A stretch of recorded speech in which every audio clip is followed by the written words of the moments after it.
Hey, how's it going everybody? I hope you're all good.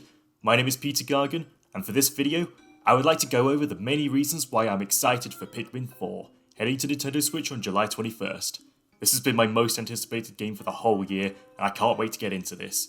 Firstly, I am a huge fan of the new camera perspective that allows more intimate action as the indigenous inhabitants of planet PN404 tower over the player character and their Pikmin squadron, creating a more intimidating presence. There are other shots indicating that the traditional semi-top-down perspective from previous games is also here to stay, potentially as an alternative option that you can select depending on your preference, so it's nice to see it available in case you're not a fan of the more worm's eye view approach. Pikmin 4 will see the introduction of customizable avatars.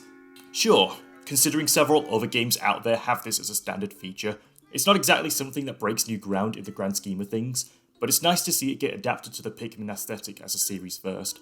For now, I'll be in the phase of choosing whether I want to project myself onto my avatar by crafting a spatial explorer in my likeness, or just make up a completely original character.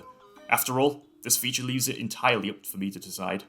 Each new game in the Pikmin series iterates on the variety of Pikmin types to add to the franchise, and naturally, Pikmin 4 will be no exception. Introducing the all-new Ice Pikmin, which have the capabilities of freezing bodies of water for traversal, as well as freezing enemies in place.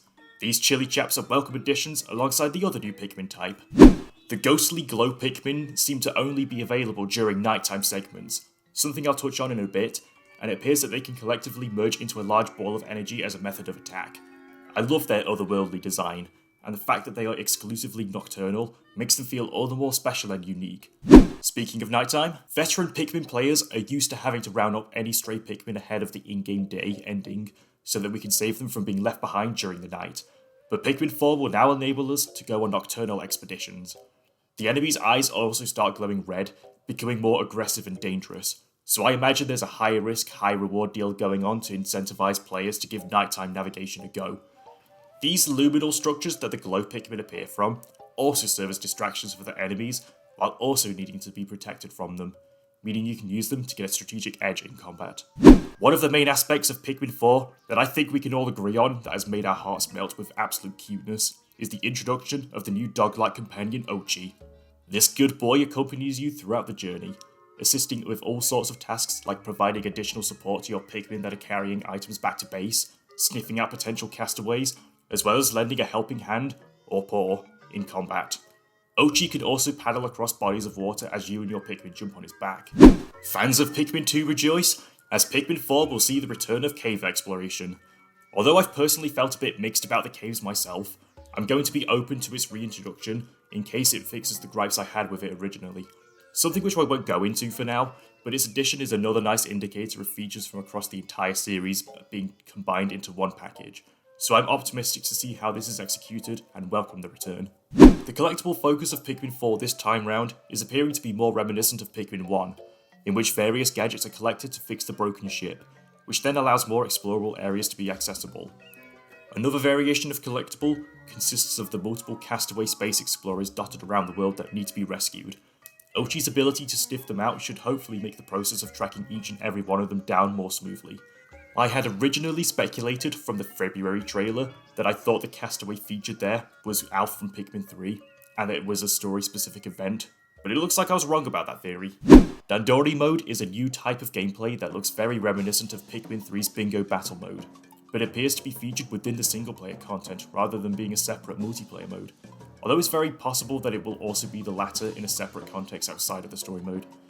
This mysterious figure is seen running off with one of the castaways, which we'll get into in a bit, but for now, Dandori battles are looking to test a player's resourcefulness and tactics as they try to nab the most collectibles within a time limit while fending off the opposing Pikmin squadron.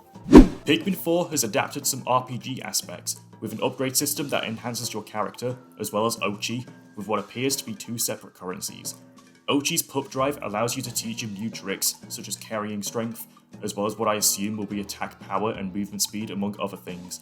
This bolt-like currency also provides upgrades for your Space Explorer, examples being heat and shock resistance, and, yet again, movement speed. I'm really excited to see this get executed in-game, as I'm sure I'll feel compelled to get each and every upgrade for maximum satisfaction. This mysterious character, accompanied by another Ochi-like creature that runs off with one of the castaways, has ignited a wave of speculation within the Pikmin community.